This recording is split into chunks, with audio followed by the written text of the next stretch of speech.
Le lendemain de l'obtention du diplôme du lycée, j'ai traîné mon sac de sport chez mes parents en ville, pour ce qui semblait être la 100e fois. Quand maman a ouvert la porte d'entrée, elle n'a dit qu'une seule chose. Puisque tu as terminé tes examens finaux, tu peux rester ici un petit moment. C'était toujours pour un petit moment, jamais pour de bon. Il y avait 3 enfants dans la famille. Mon frère aîné et ma sœur cadette vivaient avec nos parents, tandis que j'étais la seule à vivre avec nos grands-parents. Mon frère Liam avait son propre bureau. Ma sœur Chloé avait une chambre à elle toute seule, et j'étais la seule à dormir sur le canapé du salon.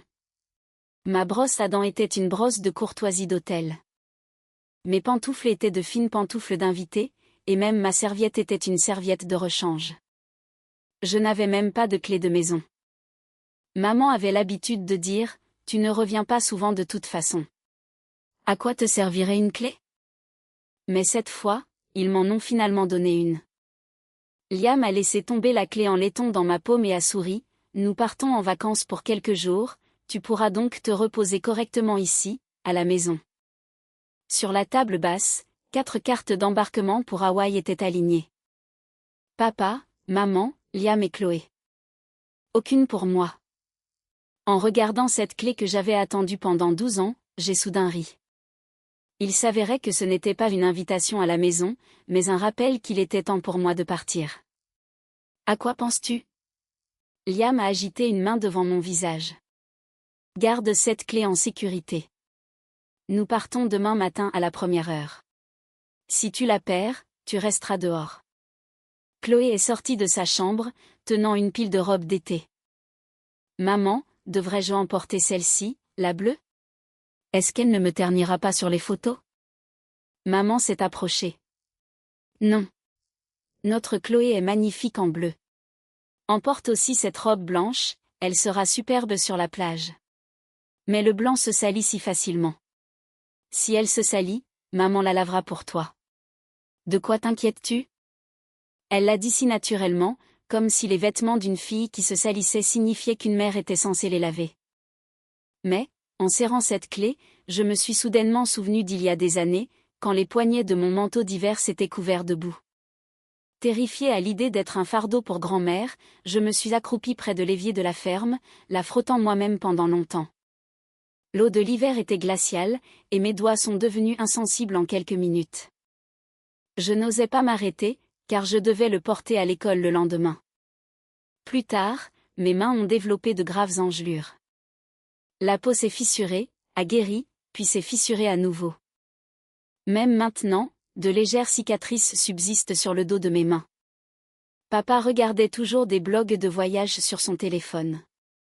Nous quittons la maison à 6h30 demain matin, arrivons à l'aéroport à 7h30 pour notre vol de 10h. Nous déposerons nos bagages au complexe, irons à la plage l'après-midi, et prendrons un grand dîner de fruits de mer demain soir. Liam s'est penché et a jeté un coup d'œil à l'écran. Vas-y doucement avec les fruits de mer, Chloé a déjà pris assez de poids. Chloé s'est immédiatement hérissée. Maman, regarde-le. Il se moque encore de moi. Maman a ri et a joué les conciliatrices.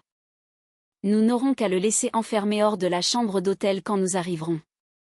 Ils ont discuté de la plage, des couchers de soleil et des restaurants avec une excitation sans borne. Personne n'a demandé si je voulais y aller, et personne n'a estimé que je devrais le faire. Je me tenais à l'écart, comme un bagage oublié que personne n'avait pensé à ranger. Un long moment s'est écoulé avant que maman ne se souvienne enfin de moi. Elle a tourné la tête et a dit, « Ah oui, Nora.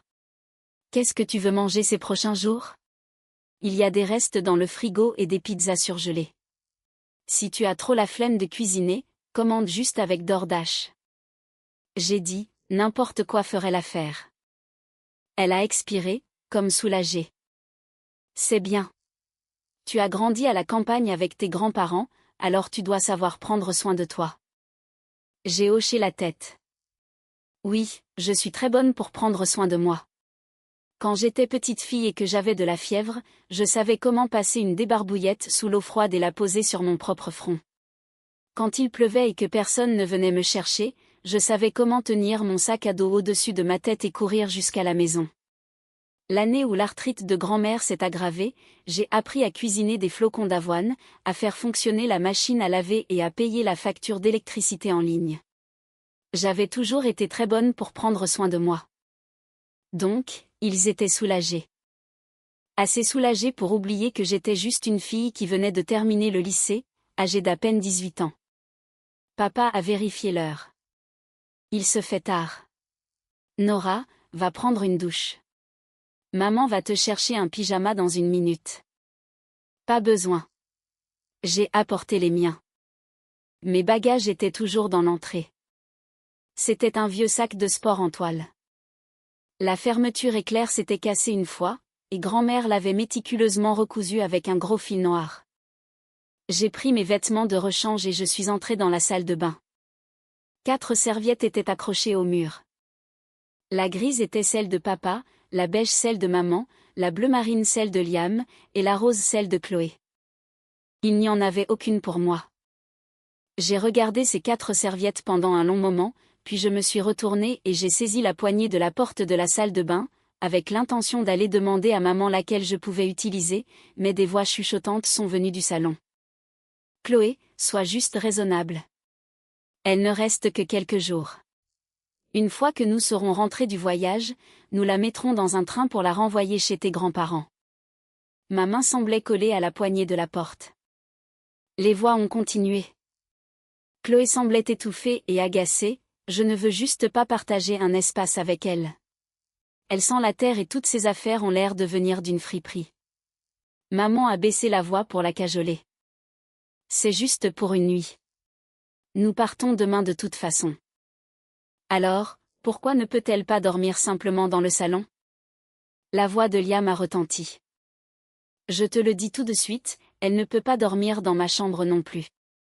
J'ai des affaires importantes de préparation pour l'université sur mon bureau. Et si elle y mettait le désordre? Maman a dit que je ne fouinerais pas. Mais Liam a ricané. Qui sait? Elle vient de la campagne. Qui sait quelle mauvaise habitude elle a prise? Chloé a immédiatement acquiescé. Exactement. Chaque fois qu'elle revient, je me sens complètement sur les nerfs. Tout était parfait quand nous étions juste nous 4. Papa a soupiré. Son retour a été super soudain, juste au moment où nous étions sur le point de partir. Mais puisqu'elle est déjà là, elle doit rester quelques jours avant que nous ne la renvoyions. Rester quelques jours avant que nous ne la renvoyions. J'avais entendu cette phrase d'innombrables fois quand j'étais petite. J'ai demandé à maman pourquoi Liam et Chloé pouvaient vivre avec eux, alors que moi non. Maman a dit que l'argent était serré en ville et que des gens prenaient bien soin de moi chez grand-mère. J'ai demandé à papa pourquoi Liam avait pu être transféré dans les belles écoles de banlieue et que moi non. Papa a dit que c'était parce que Liam avait gagné au tirage au sort. J'avais 3 ans cette année-là, et Chloé n'était pas encore née. Maman et papa déménageaient à Chicago pour lancer une entreprise. Ils ne pouvaient pas se permettre la garde de 2 enfants en ville, alors ils ont dit qu'ils tireraient au sort. Celui qui tirait la plus longue paille allait en ville. Papa a tiré au sort pour Liam, âgé de 4 ans, et Liam a gagné. Alors Liam est parti avec eux en ville, et je suis restée à la campagne, dans le Midwest, avec mes grands-parents. Pendant de nombreuses années après cela, j'ai toujours pensé, si seulement papa avait tiré la bonne paille pour moi, si j'avais été celle qui était emmenée, aurais-je eu ma propre chambre? Aurais-je eu une maman qui vérifiait mes devoirs tous les soirs, et un papa qui me conduisait à l'école? J'ai même secrètement détesté ces pailles, haïssant quelle que soit la chance qui m'avait séparée de mes parents. Mais, à ce moment précis, j'ai réalisé que gagner un tirage au sort n'avait pas d'importance. Ce qui importait, c'était qu'ils voulaient vraiment emmener avec eux. Dans le salon, maman suppliait toujours Chloé. Nous parlerons de ta sœur après notre retour d'Hawaï. Elle a grandi avec tes grands-parents. Personne ne lui a appris beaucoup de choses, alors ne lui en tiens pas rigueur. Personne ne m'a appris. Donc, j'étais sale. J'étais ringarde. Je manquais de limites. Mais personne n'a jamais pris le temps de réfléchir à la raison pour laquelle personne n'était là pour m'enseigner. Je ne voulais plus écouter. J'ai poussé la porte. Excusez-moi, quelle serviette dois-je utiliser?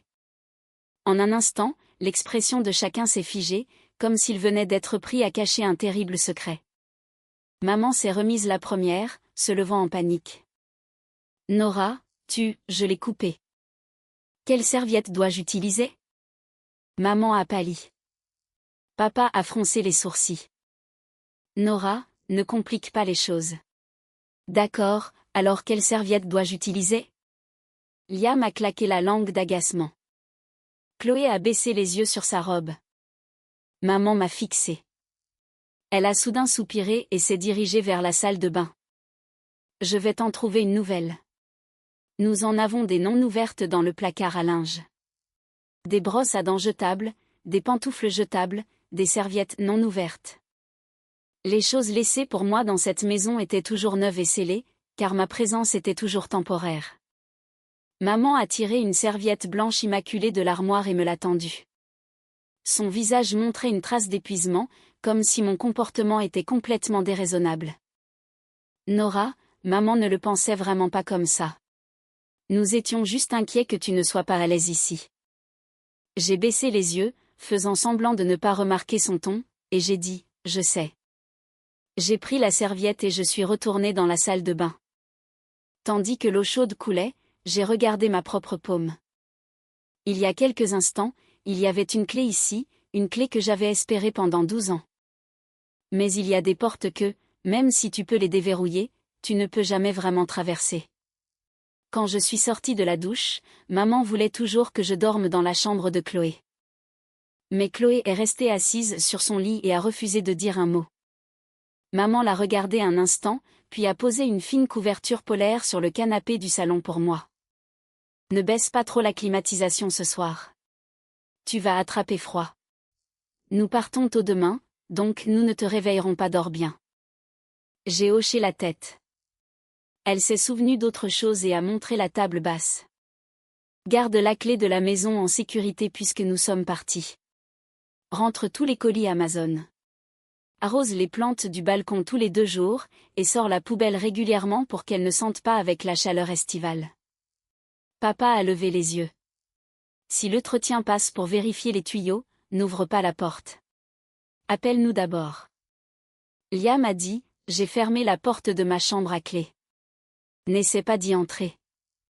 Chloé a ajouté, ne touche à rien sur ma coiffeuse, surtout pas à mes pinceaux de maquillage. L'été où Liam a terminé le lycée, maman et papa l'ont emmené en routard à travers l'Europe. L'été où Chloé a terminé le collège, ils l'ont emmenée à Disney World. Quand ce fut mon tour, tout ce qu'ils m'ont donné était une liste implacable de corvées et d'avertissements. Me voyant hocher la tête, maman a commencé à pousser Liam et Chloé au lit. Dépêchez-vous de vous brosser les dents. Vous ne pourrez pas vous réveiller demain. Papa a brandi son téléphone. Dernière chose, j'ai envoyé la confirmation de la réservation du complexe à la discussion de groupe. Tout le monde, jetez un coup d'œil. Dès qu'il a fini de parler, plusieurs sonneries de notification ont retenti dans le salon. Le téléphone de maman, le téléphone de Liam, le téléphone de Chloé. Seul mon téléphone est resté silencieux. Papa a semblé réaliser que quelque chose n'allait pas et a levé les yeux vers moi. Nora n'est pas dans la discussion familiale? Maman a fait une pause. Je suppose que non. Je l'ajouterai plus tard. J'ai dit, pas besoin. Papa n'a pas semblé entendre ce que j'avais dit. Avant que je puisse le répéter, Liam a demandé, Papa, as-tu mon passeport? Papa s'est immédiatement levé. Laisse-moi vérifier. Est-il dans mon bagage à main ou celui de ta mère? Il est entré dans la chambre principale, oubliant complètement de demander ce que je venais de dire. Les lumières du salon ont été rapidement éteintes, et les portes des 3 chambres se sont fermées l'une après l'autre. Je me suis allongée sur le canapé, fixant le plafond d'un noir absolu. Mon esprit était complètement vide. Mon téléphone a vibré. C'était un appel de grand-mère. Nora, tu dors? Pas encore. Tu t'installes bien? Est-ce qu'ils t'ont préparé quelque chose de bon? Ma gorge s'est serrée en me souvenant de mon premier dîner de retour dans cette maison. Maman avait préparé les macaronis au fromage préférés de Chloé, les steaks à l'ail préférés de Liam, et servi les champignons farcis préférés de papa, mais absolument personne ne se souvenait que j'étais gravement allergique aux champignons. J'ai pris quelques grandes inspirations et j'ai dit « oui ». Grand-mère a semblé sentir quelque chose. Elle est restée silencieuse un instant avant de demander « Nora, tu n'es pas heureuse ?» « Non. »« Si tu n'es pas heureuse, rentre à la maison. Ton grand-père a acheté une énorme pastèque aujourd'hui, et elle est en train de refroidir au réfrigérateur en ce moment même. J'ai rangé ta chambre, lavé ta couette et l'ai étendue au soleil. Elle sent merveilleusement bon. » À cet instant, j'ai failli éclater en sanglots.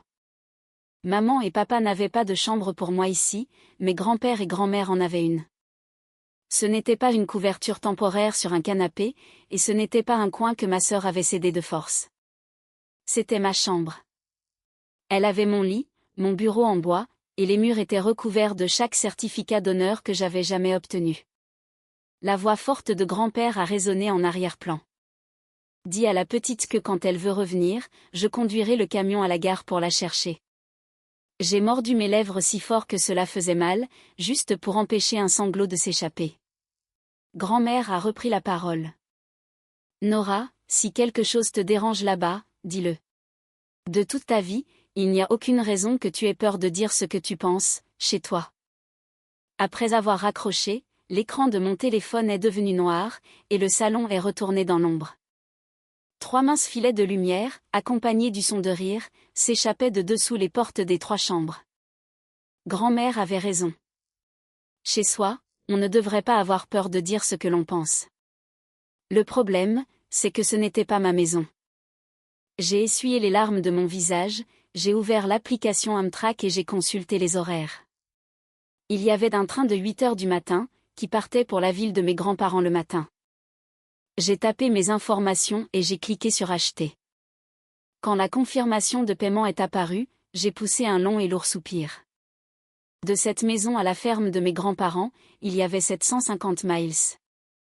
En plus de 12 ans, j'avais fait 48 allers-retours. Il n'y en aurait pas de 49e. Le lendemain matin à 5 heures, avant même que le soleil ne soit levé, maman est sortie du lit. Elle a d'abord réveillé Chloé, puis Liam. Quand elle a traversé le salon, ses pas se sont arrêtés. Je pouvais la sentir debout à côté du canapé, me regardant un instant, puis elle a doucement remonté la couverture polaire un peu plus haut sur mon épaule. Une seconde plus tard, Chloé a crié « Maman, où sont mes lunettes de soleil ?» Elle s'est instantanément retournée et est partie.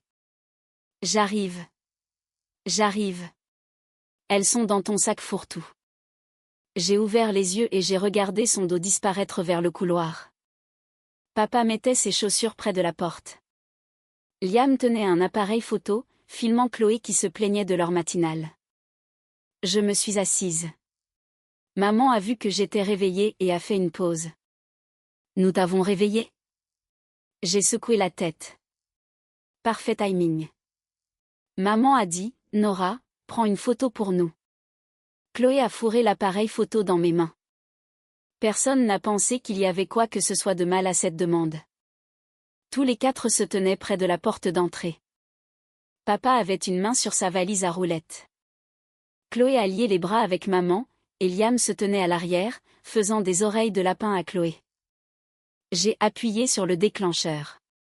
Fait. Chloé a pris l'appareil photo et a vérifié l'écran, souriant immédiatement. Oh mon Dieu, je suis si bien sur celle-là. Liam a dit, en voilà à la discussion familiale. Maman a hoché la tête. Je la mettrai plus tard. J'ai baissé les yeux sur mon propre téléphone. Il était complètement silencieux. Papa a ouvert la porte d'entrée, et les lumières à capteur de mouvement du couloir se sont allumées. Ils ont traîné leurs valises dehors. Maman m'a regardé. Elle avait l'air de vouloir dire quelque chose, mais a finalement juste dit, « Nora, sois sage. » J'ai hoché la tête et j'ai dit, « D'accord. » La porte s'est refermée. Leurs voix ont été enfermées dehors, emportées par l'ascenseur. La maison est devenue entièrement silencieuse. Je suis restée assise tranquillement pendant quelques minutes, puis j'ai ramassé mon sac de sport en toile sur le sol, et j'ai plié les vêtements dans lesquels j'avais dormi, les rangeant. J'ai jeté le sac sur mon épaule et je me suis tenue près de la porte. Dans le meuble à chaussures, les baskets coûteuses de Liam occupaient 2 étagères, et les bottes en cuir à la mode de Chloé étaient parfaitement alignées. Mes chaussures étaient les seules que je possédais, actuellement à mes pieds.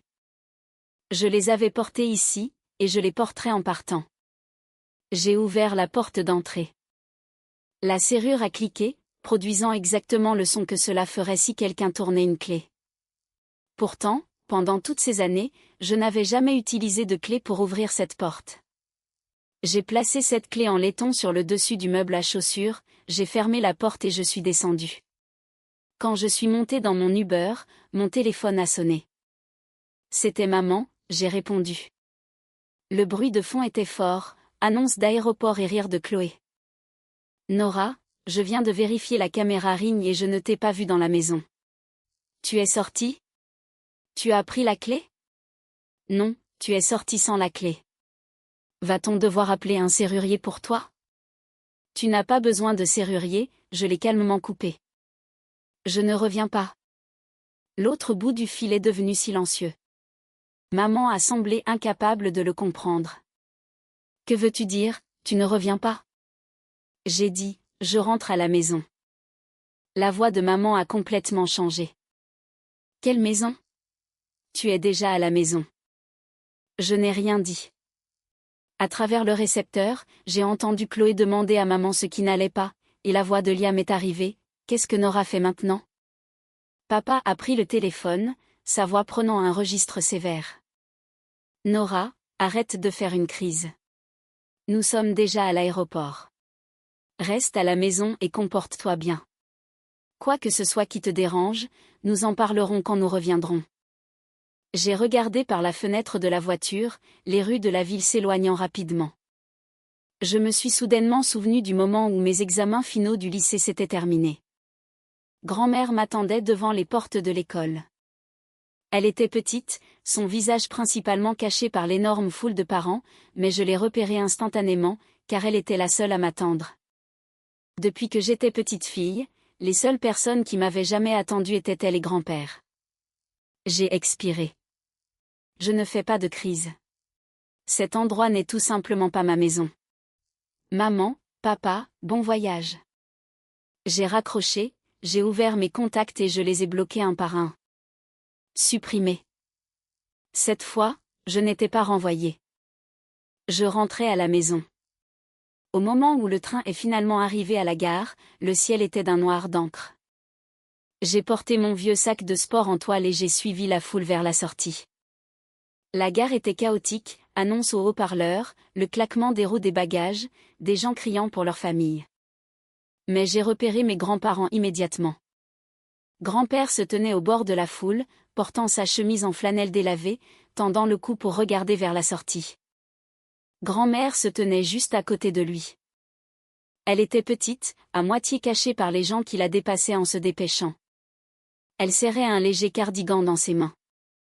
Même si c'était le milieu de l'été, elle était toujours terrifiée que j'ai froid. Je suis sortie et j'ai appelé « grand-père ». Grand-mère. Grand-mère s'est figée une seconde, et l'instant d'après, ses yeux sont devenus rouges. Nora. Elle s'est précipitée vers moi, mais après 2 pas, ses mauvais genoux l'ont forcée à ralentir. Je me suis précipitée vers elle. Elle a saisi ma main, l'a frottée, puis a levé la main pour toucher mon visage. Tu as perdu du poids, j'ai ri. Ça ne fait qu'1 jour, mais grand-mère m'a ignorée. Elle a drapé le cardigan sur mes épaules, murmurant, la climatisation dans ces trains est glaciale. Garde-le pour ne pas attraper froid. Grand-père a tendu la main pour prendre mon sac. Donne-le. J'ai esquivé sa main. Il n'est pas lourd. Je peux le porter. Les sourcils de grand-père se sont levés. Je ne suis pas si vieux que je ne puisse pas porter un seul sac. Je n'ai eu d'autre choix que de le lui donner. À ce moment-là, mon nez a soudainement piqué. Chez mes parents, mes bagages sont restés dans l'entrée, intouchés par quiconque, du moment où je suis arrivée au moment où je suis partie. Mais ici, La seconde où je suis descendu du train, grand-père s'est battu pour porter mon sac, et grand-mère s'est inquiétée que j'ai froid. Rentrer à la maison et visiter la maison de quelqu'un d'autre se sentait vraiment complètement différent. Sur le chemin du retour, grand-père a conduit son vieux pick-up Ford. Grand-mère et moi nous sommes assises avec lui dans la cabine. Le vent nocturne soufflait à travers les fenêtres ouvertes, transportant l'odeur des champs et de la terre humide. Il n'y avait presque pas de lampadaires sur les routes de campagne, juste quelques lumières de porche éparses au loin. Grand-mère m'a tenu la main pendant tout le trajet. Elle n'a pas demandé pourquoi j'étais revenue si soudainement, ni si je m'étais disputée avec mes parents. Elle a juste dit, j'ai laissé de la soupe au poulet maison sur la cuisinière et je t'ai préparé des œufs brouillés. La pastèque est toujours au frais dans le frigo. Tu pourras manger dès que nous serons de retour. J'ai gardé la tête baissée et j'ai fredonné en signe d'accord. Les mains de grand-mère étaient rugueuses, ses paumes étaient calleuses, et ses articulations étaient légèrement gonflées par l'arthrite. C'étaient les mains qui avaient cousu mes vêtements, frotté mes manteaux tachés de boue, senti mon front quand j'avais de la fièvre, et tapoté doucement mon dos à travers d'innombrables moments de chagrin. Je me suis soudainement souvenu de l'expression sur le visage de maman quand elle m'avait tendu cette serviette scellée, toute neuve. Peut-être qu'elle ne nourrissait vraiment aucune malice.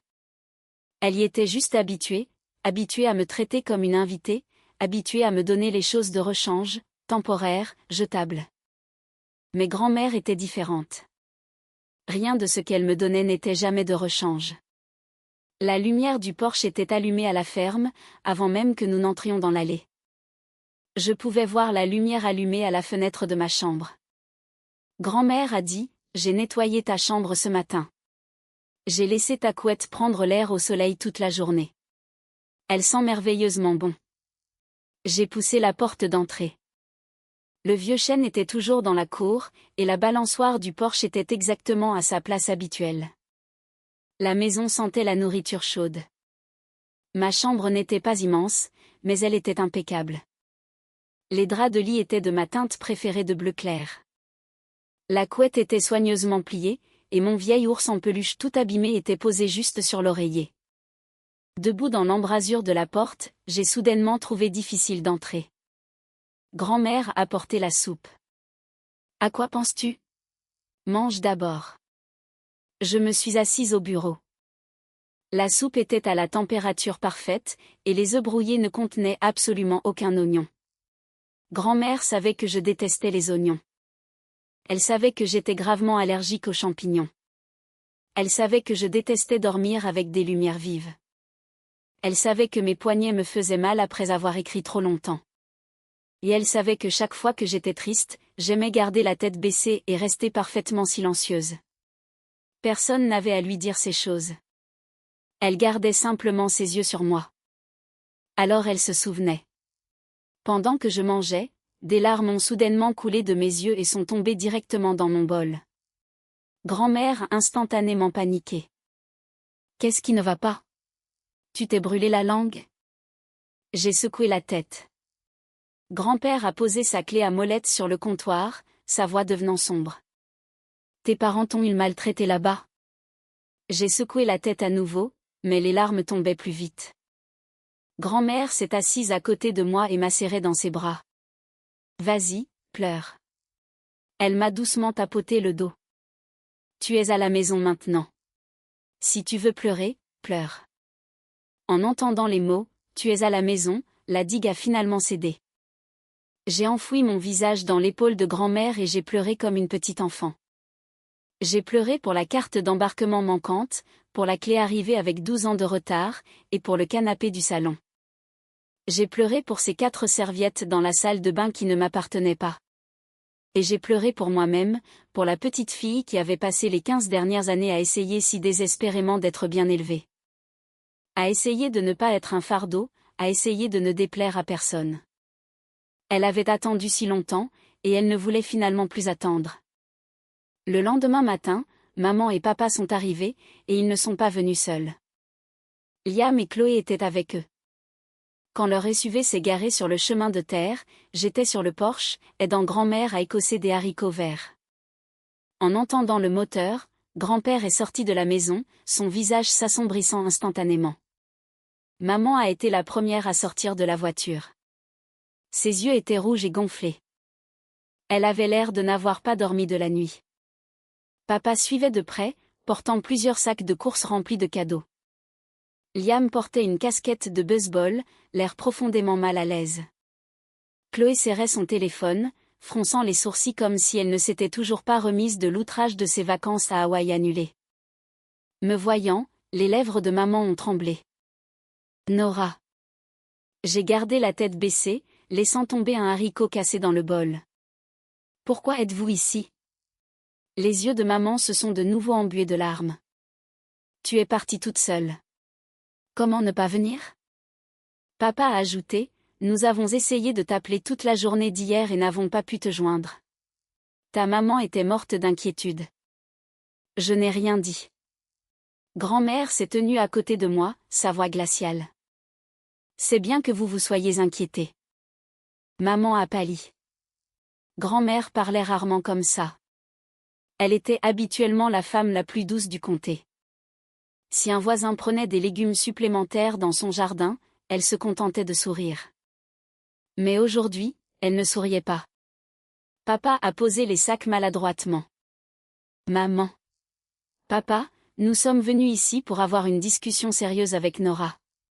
Grand-père a croisé les bras et a lancé un regard noir. Alors, parlez. Maman m'a regardé, adoucissant sa voix jusqu'à un murmure. Nora, les vacances étaient une mauvaise planification de notre part. Nous avons vraiment réservé les billets il y a des mois, alors que tu te préparais encore pour les examens finaux. Nous pensions que tu serais épuisé après les examens, et que tu ne voudrais probablement pas les tracas du voyage. De plus, tu as grandi ici.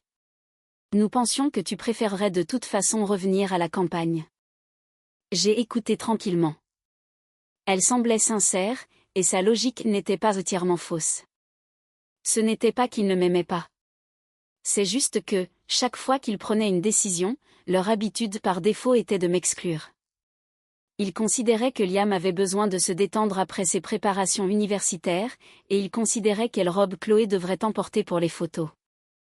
Mais quand il s'agissait de moi, ils faisaient juste des suppositions en mon nom.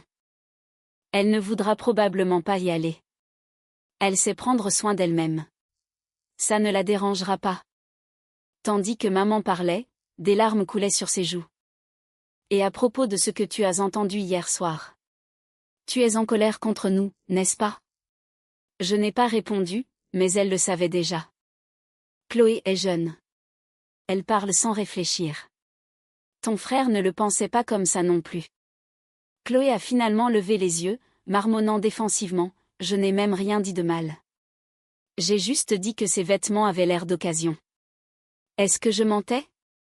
Et ma chambre est petite. Je ne veux pas partager un lit avec quelqu'un d'autre. Est-ce un crime? Elle m'a regardé, une pointe d'arrogance dans la voix. Nora, tu as toujours vécu chez grand-mère et grand-père de toute façon. Ton apparition de nulle part nous met mal à l'aise. N'est-ce pas normal? Liam a froncé les sourcils et a ajouté, ce n'est qu'une seule vacance.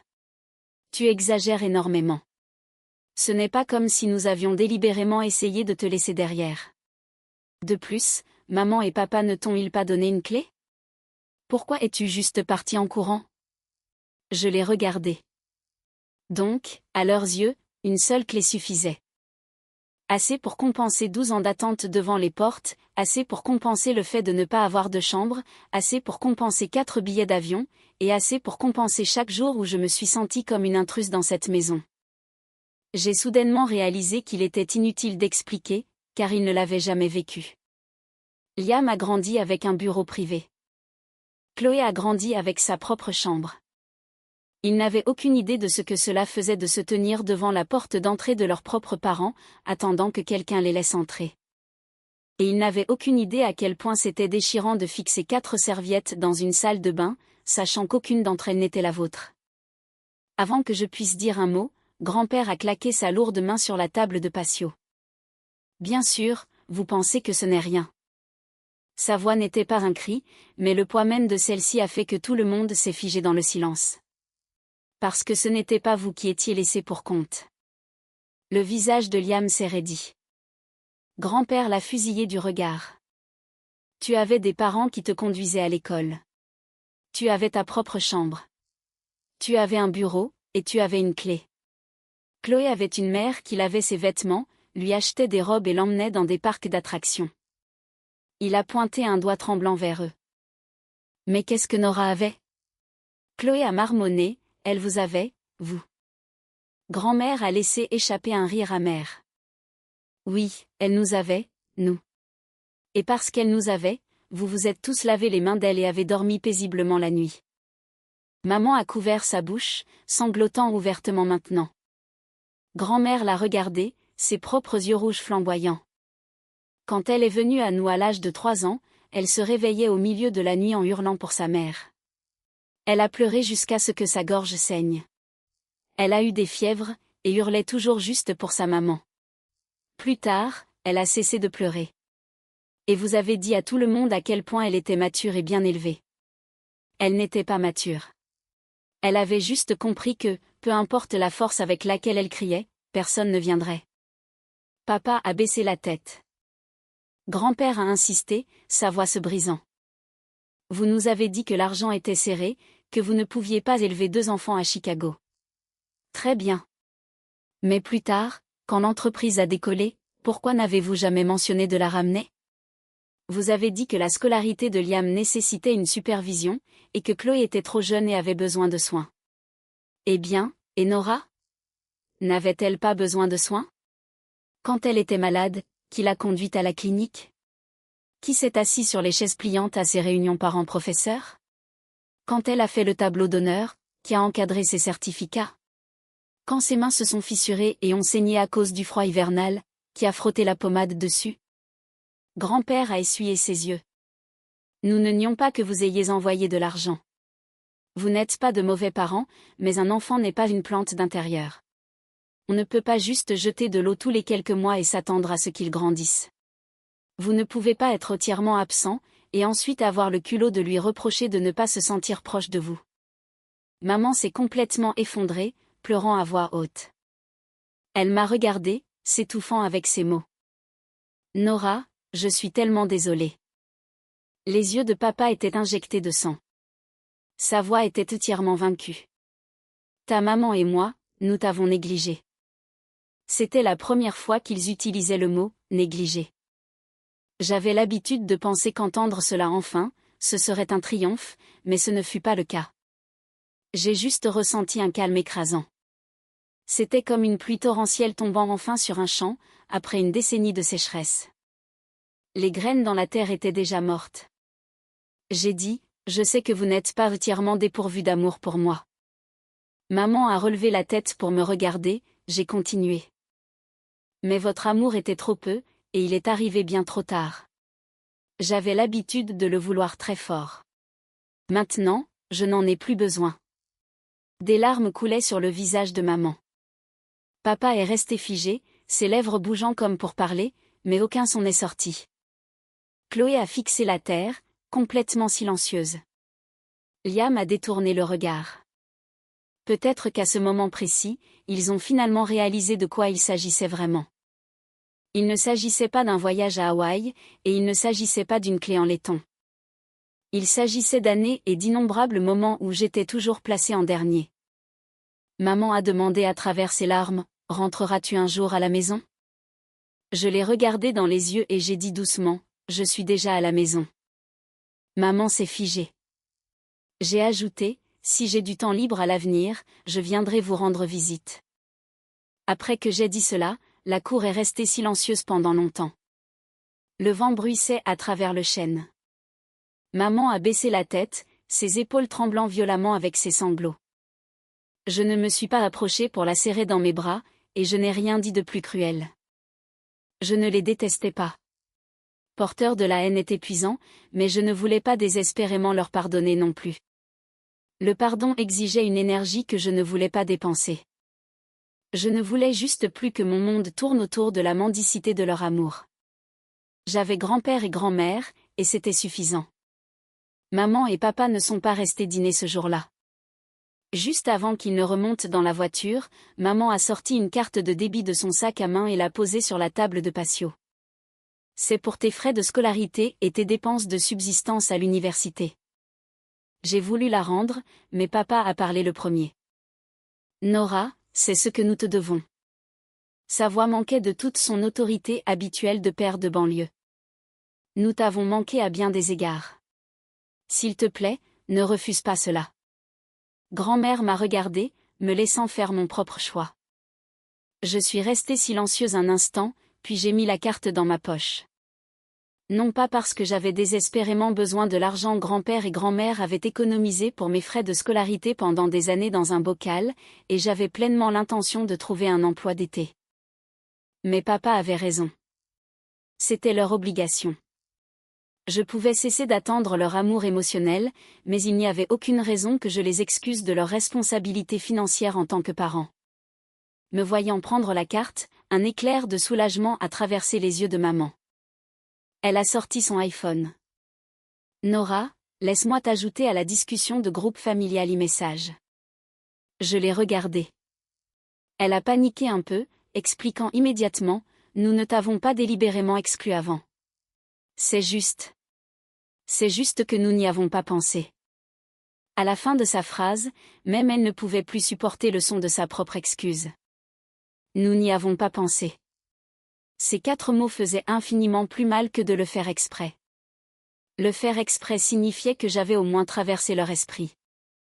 Oublier signifiait que je n'avais même pas le droit d'exister dans leurs pensées. Mais je ne l'ai pas interpellé. J'ai juste hoché la tête. Une seconde plus tard, mon téléphone a vibré. J'ai été ajoutée à une discussion de groupe initialement nommée « Famille heureuse de 4 ». Presque instantanément après mon adhésion, maman a changé le nom en « Notre famille ». Des notifications sont apparues à l'écran. Maman, Nora est dans la discussion. Papa, bienvenue, Nora. Liam, bienvenue dans le groupe. J'ai regardé ces lignes de texte et j'ai juste ressenti un profond sentiment de détachement. Il y a longtemps, je rêvais d'être incluse dans une discussion comme celle-ci. Maintenant que j'étais enfin à l'intérieur, mon cœur n'a pas fait un seul battement. J'ai tapé 2 mots, merci. Puis j'ai touché les paramètres de discussion et j'ai appuyé sur « Masquer les alertes ». Quand j'ai levé les yeux de l'écran, maman me regardait. Elle ne savait probablement pas ce que je venais de toucher, mais elle a fait de son mieux pour me forcer un sourire. C'était le sourire le plus triste, le plus tragique que j'ai jamais vu. Après que leur SUV soit parti, la paix est revenue à la ferme. Grand-mère a commencé à ramasser les fruits non mangés de la table, marmonnant, ils ont acheté tellement de choses, ça va juste pourrir avant que nous puissions tout manger. Grand-père était assis sur la balançoire du porche, mâchant agressivement un cure-dent. Nora, oui. Si ton cœur te fait mal, tu nous parles. Je me suis assise à côté de lui sur la balançoire. Grand-père, ça ne fait vraiment plus mal. Il m'a donné un regard sceptique. Vraiment? J'ai hoché la tête. Vraiment. Grand-mère est sortie de la maison, nous a entendus, et a tendu la main pour caresser mes cheveux. C'est bien. Une personne ne peut pas passer toute sa vie à s'obséder sur ce que quelqu'un d'autre a refusé de lui donner. Tu te souviens des gens qui t'ont aimé, et tu gardes tes distances avec ceux qui t'ont fait du mal. J'ai posé ma tête sur son épaule et j'ai chuchoté, je sais. Quelques jours plus tard, je leur ai dit que j'allais en ville chercher un emploi d'été. Grand-mère a immédiatement protesté, quel emploi? Tu viens de finir 4 ans de lycée. Tu as besoin de te reposer. Grand-père a ajouté, nous avons mis de l'argent de côté pour tes études. Tu n'as pas besoin d'aller là-bas et de souffrir. J'ai souri. Je sais que vous le faites, mais je veux gagner mon propre argent de poche. De plus, si je reste assise à la maison toute la journée, je vais devenir folle. Grand-mère a froncé les sourcils. As-tu peur de dépenser notre argent? J'ai secoué la tête. Non, je veux juste l'expérience. Honnêtement, je veux me tenir occupée. Si je suis occupée, je ne serai pas tentée de vérifier cette discussion de groupe muette. Je ne me demanderai pas si maman m'a envoyé un message. Je ne me demanderai pas s'il le regrette vraiment, et je ne me demanderai pas si les choses auraient été différentes s'il m'avait traité ainsi il y a des années. Il n'y avait pas beaucoup d'endroits qui embauchaient dans notre petite ville, mais, après m'être renseigné, j'ai trouvé un emploi à la librairie indépendante locale, sur Main Street. La propriétaire, Madame Miller, était incroyablement douce. La librairie était douillette, vendant des romans et de la papeterie à l'avant, avec une petite arrière-salle remplie de tables où les enfants du coin venaient lire et faire leurs devoirs d'été. Madame Miller a demandé si je venais de terminer mes études. J'ai hoché la tête. Comment sont tes notes? Plutôt bonnes, j'ai dit. Elle a souri. Peux-tu donner des cours un peu? Chaque été, ces enfants viennent ici faire leurs devoirs, et ils me posent des questions de maths qui me donnent la migraine. J'ai dit que je pouvais absolument essayer. C'est ainsi que j'ai passé mon été, à organiser les étagères, à encaisser les clients, à étiqueter les nouvelles arrivées, et à aider occasionnellement les collégiens avec l'algèbre. Le salaire était au minimum, mais Madame Miller incluait le déjeuner. Le premier jour, elle m'a tendu une énorme assiette de sandwich et de salade de pommes de terre. Mange bien, ma chérie. Tu es bien trop maigre. J'ai fixé l'assiette pendant une seconde, un peu stupéfaite. En ville, il y avait toujours quelqu'un qui insinuait que je devrais prendre moins de place, manger moins, être moins un fardeau. Mais ici, il y avait toujours quelqu'un qui remplissait mon assiette et me disait de manger plus. La librairie n'était pas loin de la ferme. Chaque matin, grand-mère faisait bouillir un œuf et fourrait une bouteille thermos d'eau glacée dans mon sac. Grand-père insistait sur le fait que travailler dans le commerce de détail était épuisant, et chaque soir à 5 heures, il venait me raccompagner. Je lui disais qu'il n'avait pas à le faire, et il prétendait qu'il se promenait juste, mais sa promenade se terminait toujours comme par magie directement devant la librairie. Madame Miller riait toujours à travers la porte vitrée. Votre grand-père est encore en promenade, j'ai souri. Cet été-là, je me suis sentie incroyablement ancrée. Je suis sortie par la porte avec le soleil du matin, je suis rentrée à la maison avec la brise du soir, j'ai porté mon propre argent durement gagné dans ma poche, et j'avais une famille qui m'attendait avec le dîner sur la table. C'était comme si de nouvelles branches vibrantes poussaient enfin des fissures de ma vie. Le jour où les résultats finaux des examens d'État et des bourses d'études ont été publiés, j'étais à l'arrière de la librairie, expliquant une équation quadratique à un élève de 8e. Mon téléphone a soudainement commencé à vibrer violemment sur la table. C'était mon proviseur de lycée, Monsieur Davis. Je l'ai décroché, et avant même que je puisse dire bonjour, sa voix retentissante a explosé à travers le haut-parleur. Nora, as-tu déjà vérifié tes scores? J'ai cligné des yeux de surprise. Pas encore. Vérifie-les tout de suite. Dépêche-toi. Madame Miller a entendu le bruit et s'est précipitée. Les résultats sont sortis. Mes mains tremblaient soudainement, ce qui était fou, car je n'avais même pas été aussi nerveuse pendant la semaine des examens finaux. J'ai ouvert le portail de l'éducation de l'État, j'ai tapé mon numéro d'étudiant et mon numéro de sécurité sociale, et j'ai attendu que la page se charge. Quand les nombres sont finalement apparus à l'écran, toute la librairie a semblé devenir silencieuse. J'étais major de promotion, classé parmi les 100 meilleurs de tout l'État, avec un score SAT presque parfait. J'ai fixé l'écran pendant une bonne minute. Au téléphone, la voix de Monsieur Davis était rauque d'excitation. Nora, major de promotion, la meilleure de l'État. Tu viens d'obtenir la bourse complète du gouverneur. Je savais que tu en étais capable. J'ai serré mon téléphone, une énorme boule se formant dans ma gorge. Madame Miller a réagi plus vite que moi. Elle a claqué sa main sur la table et a crié « Oh mon Dieu, major de promotion !» Les enfants qui faisaient leurs devoirs ont tous levé la tête pour me regarder.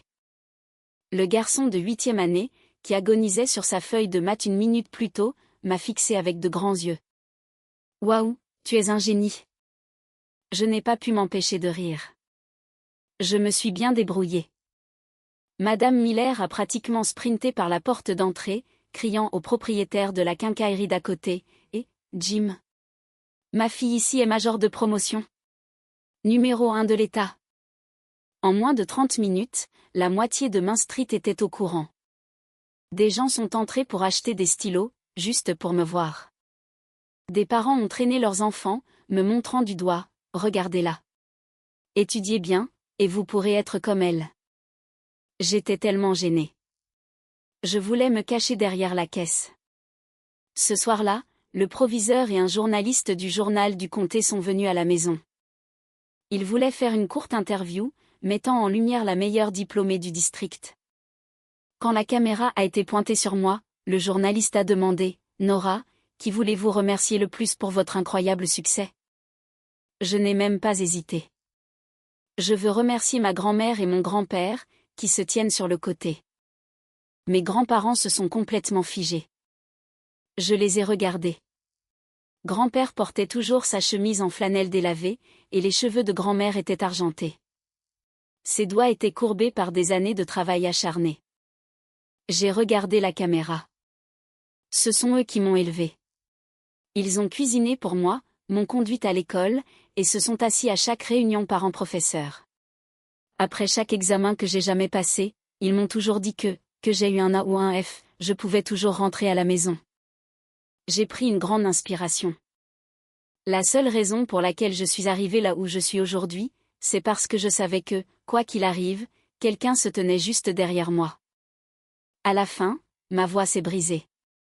Grand-mère a baissé les yeux et a essuyé ses yeux avec son tablier. Grand-père a détourné la tête, faisant semblant d'étudier le calendrier des tracteurs sur le mur, mais j'ai vu ses épaules trembler. Cette nuit-là, la discussion de groupe familial a explosé. Papa a envoyé un message en premier. Nora, félicitations. Papa est si fier de toi. Maman a suivi. Nora. Maman est si incroyablement heureuse pour toi. Tu as tellement travaillé. Liam, waouh, major de promotion. C'est fou. Chloé, félicitations. J'ai regardé les messages. Après un long moment, j'ai tapé une seule ligne. Merci. La discussion est devenue silencieuse pendant quelques minutes. Puis maman a envoyé un autre message, Nora, cela doit-il être ainsi entre nous? Je l'ai vu. Elle l'a rapidement supprimé une seconde plus tard, ne laissant que le texte automatisé gris, maman a annulé l'envoi d'un message. J'ai fixé cette petite ligne grise pendant quelques secondes, puis j'ai posé mon téléphone, écran vers le bas, sur la table de chevet. J'ai fait semblant de ne jamais l'avoir vu. Quand est venu le temps de m'engager dans une université, mon conseiller m'a fortement suggéré de postuler aux universités de l'Ivy-League de l'État. Avec tes relevés de notes, tu peux choisir n'importe où dans le pays. J'ai regardé la liste des universités, mais j'ai finalement choisi la meilleure université publique de l'État, à environ 1h30 de là, en Amtrak. J'ai pensé que si l'arthrite de grand-mère s'aggravait ou si grand-père se sentait malade, je pouvais prendre un train et être à la maison l'après-midi. Mon conseiller a été un peu surpris. Es-tu absolument sûr? J'ai hoché la tête. Je suis sûre. Il m'a regardé longtemps, puis a finalement souri. Très bien. C'est une université fantastique et un excellent programme, tant que tu sais ce que tu veux. Le jour où le dossier d'acceptation officielle est arrivé par la poste, grand-père s'est spécifiquement habillé de ses vêtements de messe du dimanche pour rencontrer le facteur au bout de l'allée. Quand le facteur lui a remis l'épaisse enveloppe, grand-père l'a prise des deux mains, la tenant comme un artefact sacré. Grand-mère bourdonnait pratiquement autour de lui dans la cuisine. « Dépêche-toi de l'ouvrir. » Grand-père l'a fusillé du regard. Pourquoi cette précipitation? Quelque chose d'aussi important? Nora doit l'ouvrir elle-même. J'ai pris une paire de ciseaux, j'ai soigneusement coupé le seau, et j'ai sorti le dossier d'acceptation. C'était une belle couverture bleu marine, avec des lettres dorées en relief. Mon nom était élégamment imprimé sur le certificat à l'intérieur. Nora. En regardant mon nom, j'ai ressenti un sentiment de sécurité profond et inébranlable. Pendant des années, j'avais vécu ma vie à attendre que d'autres personnes me concèdent un espace, à attendre que mes parents me remettent une clé de maison, à attendre qu'ils se souviennent qu'ils avaient une deuxième fille, à attendre que cette maison de ville laisse une lumière allumée pour moi. Mais aujourd'hui, j'avais tracé ma propre voie, entièrement seule. L'université m'a contacté une semaine plus tard. En raison de mon classement académique, ma bourse d'État couvrait l'intégralité des frais de scolarité, et l'association des anciens élèves m'accordait une allocation supplémentaire pour le logement et les frais de subsistance de première année. J'ai annoncé la nouvelle à grand-mère, et elle était stupéfaite. Il paie tout. J'ai hoché la tête. Bourse complète, et il paie mon dortoir et ma nourriture. Grand-père a claqué sa cuisse. Fantastique. Juste fantastique. Il a souri jusqu'à ce que ses yeux disparaissent dans des rides, puis il s'est soudainement retourné pour essuyer une larme de sa joue. Grand-mère a saisi mes mains, répétant encore et encore, « Notre Nora est si brillante. » J'ai serré ses mains calleuses très fort. Grand-mère, une fois que j'aurai mon diplôme et que je gagnerai de l'argent réel, je vous achèterai tout ce que vous voulez, à tous les deux. Grand-mère m'a immédiatement réprimandé. Nous n'avons pas besoin de ton argent. Va juste là-bas et vis une belle vie. C'est tout ce que nous voulons. Grand-père a acquiescé. Exactement. Que tu sois heureuse, c'est mieux que tout. J'ai secoué la tête. Ce n'est pas pareil. Vous avez passé toute votre vie à m'élever. C'est mon tour de prendre soin de vous. Les yeux de grand-mère sont devenus rouges, bien qu'elle ait marmonné obstinément, petite sotte. J'ai juste souri et je n'ai pas discuté. Je savais qu'il n'avait jamais rien voulu en retour. L'amour qu'il m'avait donné n'était jamais une transaction, jamais un acompte pour une loyauté future. Mais j'avais besoin qu'ils sachent que la petite fille pour laquelle ils avaient tant sacrifié était enfin vraiment devenue grande. Une semaine avant que je ne parte pour l'université, maman et papa sont descendus une dernière fois. Cette fois-ci, ils n'ont pas amené Liam et Chloé. Maman m'a acheté une toute nouvelle valise à roulettes coûteuse. Elle était bleu clair. Elle me l'a tendue et a dit, « Je me souviens que tu aimais cette couleur. » Elle m'a regardé nerveusement, comme si elle était terrifiée que je lui dise qu'elle avait tort. J'ai juste hoché la tête et j'ai dit, « Merci. » Papa a sorti la carte de débit de plus tôt cet été-là et l'a poussée sur la table. Il y avait déposé plus d'argent. Quand tu arriveras sur le campus, ne sois pas trop économe. J'ai dit, mes frais de scolarité sont entièrement couverts, et ma bourse couvre le logement. La voix de papa est tombée à un murmure. Alors, garde-la juste pour les urgences. S'il te plaît, ne la rejette pas, s'il te plaît. Il semblait si fragile. J'ai regardé la carte en plastique, et finalement je l'ai mise dans ma poche. Les yeux de maman se sont embués de larmes. Elle a fait un pas en avant, l'air de vouloir me serrer dans ses bras.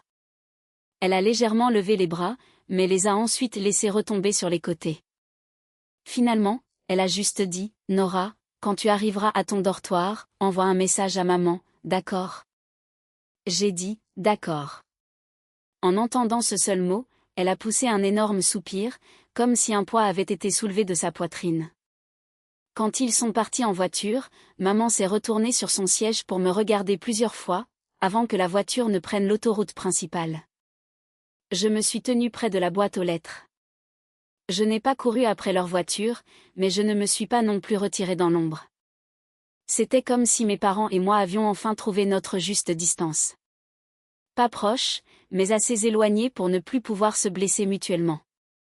Le matin de mon départ pour l'université, grand-mère était levée avant l'aube. Elle s'activait dans la cuisine, faisant bouillir des œufs et préparant des sandwichs au jambon et au fromage. Grand-père a vérifié ma nouvelle valise bleue encore et encore.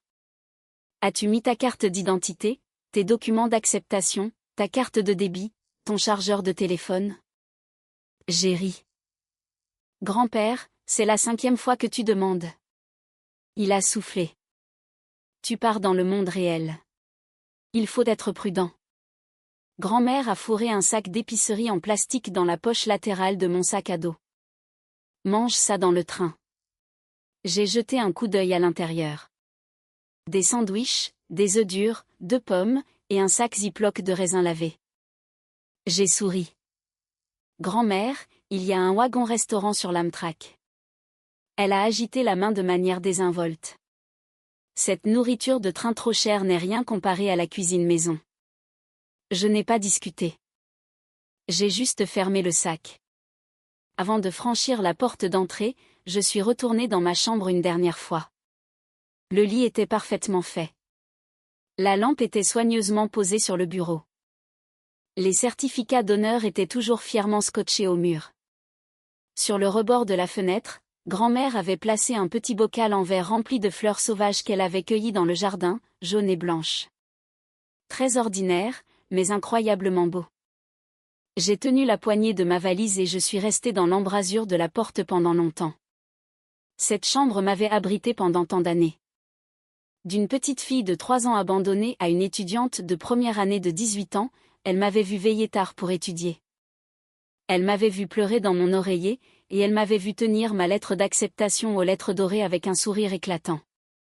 Je savais que j'allais voyager dans de nombreux nouveaux endroits, vivre dans un dortoir, avoir un nouveau bureau, un nouveau lit, et me faire de nouveaux amis. Mais je savais aussi que dans cette ferme, il y aurait toujours, à jamais, une lumière laissée allumée pour moi. Dehors, a crié grand-mère. Nora, le taxi est là. J'ai tiré ma valise sur le porche.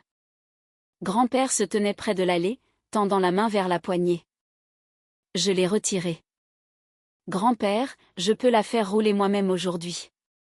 Il m'a regardé, et pour une fois, il n'a pas argumenté. Il a juste hoché la tête fièrement. Très bien. Grand-mère a fermé la porte d'entrée à clé, jetant un dernier coup d'œil à la cour comme elle le faisait toujours. Conduisez prudemment, a-t-elle dit au chauffeur de taxi. J'ai ri. Ce n'est pas moi qui conduis. Elle m'a fusillé du regard. Ne fais pas la maligne avec moi. Tandis que le taxi roulait sur le chemin de terre vers l'autoroute, le soleil venait juste de poindre à l'horizon. Une lumière dorée brillante s'est répandue sur les champs de maïs verts infinis, captant la coque bleue métallique de ma valise dans le coffre. Les pneus ont craqué sur le gravier. Un son régulier et rythmique. Mon téléphone a vibré dans ma poche. C'était la discussion de groupe. Papa, Nora, c'est le jour du déménagement. Bon voyage. Maman, fais-nous savoir dès que tu arrives sur le campus. Liam, bonne chance à l'université. Chloé, bonne chance. J'ai regardé l'écran, j'ai tapé une réponse rapide et j'ai appuyé sur envoyer. Merci. Je pars. Puis j'ai glissé le téléphone dans ma poche. La discussion est restée en mode « masquer les alertes ». Mon cœur ne ressentait plus cette douleur acide et angoissante d'autrefois. Je n'avais pas besoin de leurs messages textes pour prouver que j'étais digne d'amour. Et je n'avais pas besoin de les exclure agressivement pour les punir de leur culpabilité tardive. Ils étaient ma maman et mon papa. J'ai accepté cela. Mais ma vraie maison était ce chemin de gravier bordé de chênes. C'étaient les couettes que grand-mère séchait au soleil d'été, et la silhouette de grand-père m'attendant à la gare. C'était la chaleur qu'une maison à 750 miles de distance, une maison que j'avais occupée à peine 12 heures avant d'en partir pour toujours, ne pourrait jamais, jamais